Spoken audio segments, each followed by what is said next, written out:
श्री शिवाय नमस्तुभ्यम। हर हर महादेव। जय श्री महाकाल। कैसे हैं आप सब? आप सभी भगवत जनों को इस कार्तिक मास के शुक्ल पक्ष की पड़ने वाली देवउठनी एकादशी, प्रबोधिनी एकादशी की ढेर सारी शुभकामनाएं।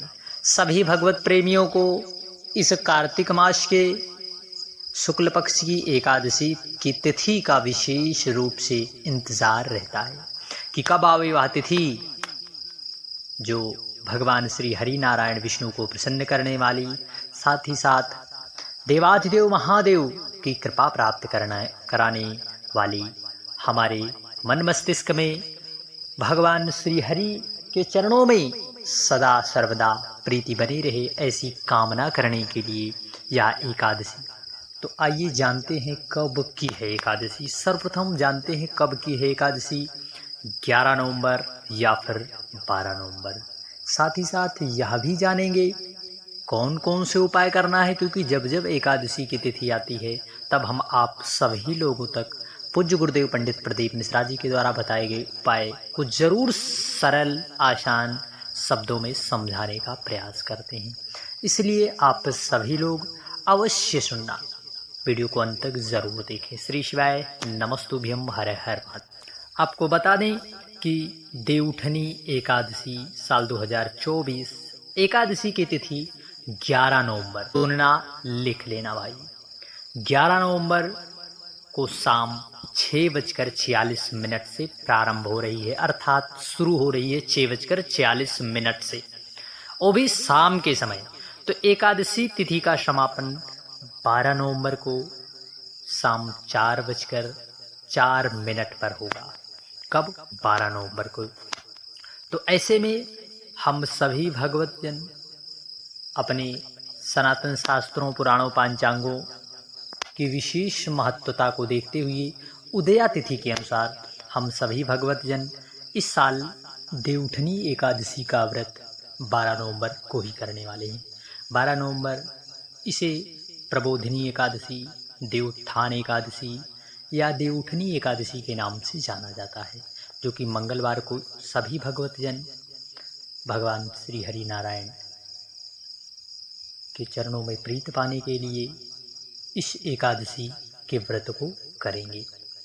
ऐसी मान्यता है कि भगवान श्री हरि विष्णु 4 माह के लिए योग निद्रा में जाते हैं और 4 महीने पूर्ण हो जाने पर जब सृष्टि का फिर से संचालन करते हैं तो वह कार्तिक मास शुक्ल पक्ष की देवउठनी एकादशी से इसी दिन से चातुर्मास समाप्त होता है और सभी शुभ मांगलिक कार्य प्रारंभ किए जाते हैं।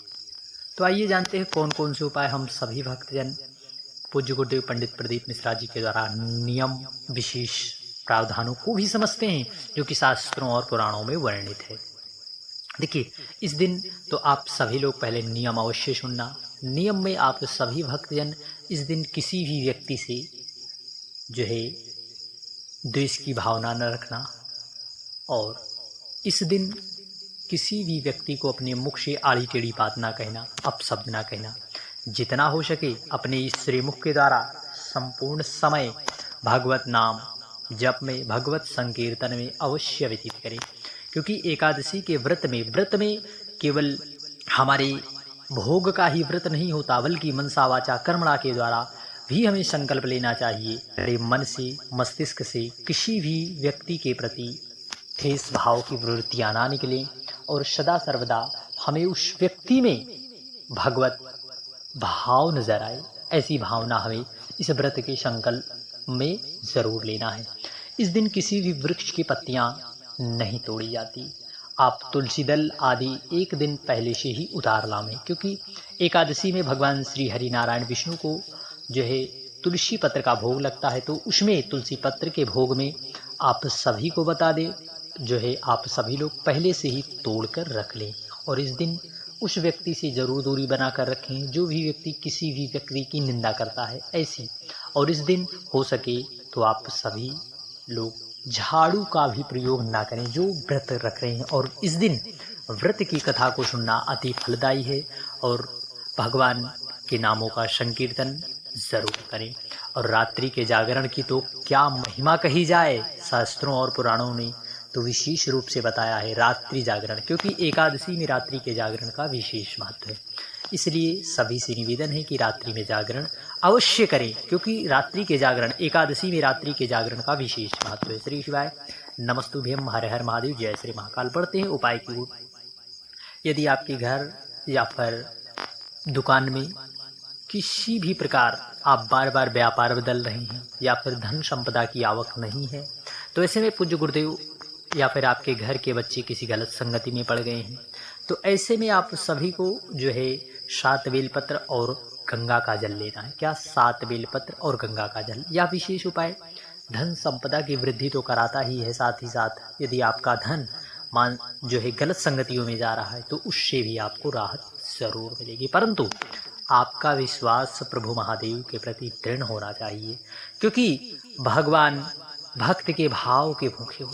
आपको उसमें 7 बेलपत्री ले लेना है। अब कहोगे बेलपत्री हम कहाँ से प्राप्त करेंगे? एक तरफ आपने बताया है कि बेलपत्री इस दिन नहीं तोड़ी जाती, तो आपको बेलपत्री जो है प्रभु महादेव पर चढ़ी हो उसे प्राप्त कर लेना है। प्राप्त करने के बाद जो है जाना है कहाँ पर?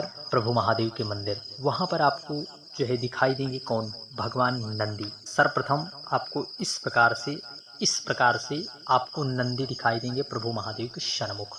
वहाँ पर आपको जो है जो आप गंगा जल और बेलपत्री लाए हैं, प्रभु महादेव के सन्मुख जो नंदीश्वर बैठे हुए हैं नंदी, उनके ऊपर गंगा का संपूर्ण जल आपको श्री शिवाय नमस्तुभ्यम या फिर नमः शिवाय कहते हुए समर्पित कर देना है। कैसे? श्री शिवाय नमस्तुभ्यम या फिर नमः शिवाय कहते हुए समर्पित कर देना है। समर्पित करने के पश्चात आप सभी को जो बेलपत्री है वहाँ पर आपको नहीं समर्पित करना है। बेलपत्री आपको प्रभु महादेव के ऊपर एक एक करके श्री शिवाय नमस्तुभ्यम कहते हुए 7 बेलपत्री नमः शिवाय, श्री शिवाय नमस्तुभ्यम, श्री शिवाय नमस्तुभ्यम, श्री शिवाय नमस्तुभ्यम या फिर नमः शिवाय कहते हुए समर्पित कर देना है। समर्पित करने के बाद आप झोली पसार कर प्रभु महादेव से प्रार्थना करें। जैसी आपकी श्रद्धा हो वैसी आप प्रार्थना करें। फिर उसके बाद आपको जो है यह नियम संकल्प अवश्य लेना है। बढ़ते हैं अगले विशेष उपाय की ओर। अगले विशेष उपाय में जब एकादशी की तिथि आवे तब आपको 3 बार स्वधा स्वधा स्वधा, जब भी आप प्रभु महादेव के मंदिर में जल समर्पित करने जाएं, आपको 3 बार बोलना है। क्या? स्वधा स्वधा स्वधा। 3 बार स्वधा स्वधा बोल लें या फिर स्वधा स्रोत का पाठ भी कर सकते हैं। स्वधा स्रोत का पाठ यदि आप करते हैं तो वहाँ पे जल आपके पितरों तक पहुँचता है। यदि आपके पितरों तक वह जल पहुँचता है तो निश्चितता है प्रभु महादेव की कृपा और करुणा से, माँ पार्वती की कृपा से जब आपके पितरों को वह जल प्राप्त होता है तब वह आपके जीवन में धन धान्य सुख वैभव की प्राप्ति कराते हैं। इसलिए जब एकादशी की तिथि आवे, जब आप प्रभु महादेव के मंदिर में जल समर्पित करने जाएं तो 3 बार स्वधा स्वधा स्वधा अवश्य कहें, क्योंकि स्वधा द्वारा यदि हम किसी भी चीज़ को समर्पित करते हैं तो वह हमारे पितरों तक उन्हें प्राप्त होती है। इसलिए स्वधा जब एकादशी की तिथि आवे तो स्वधा स्रोत का पाठ जरूर करें। श्री शिवाय नमस्तुभ्यम, हर हर महादेव, जय श्री महाकाल।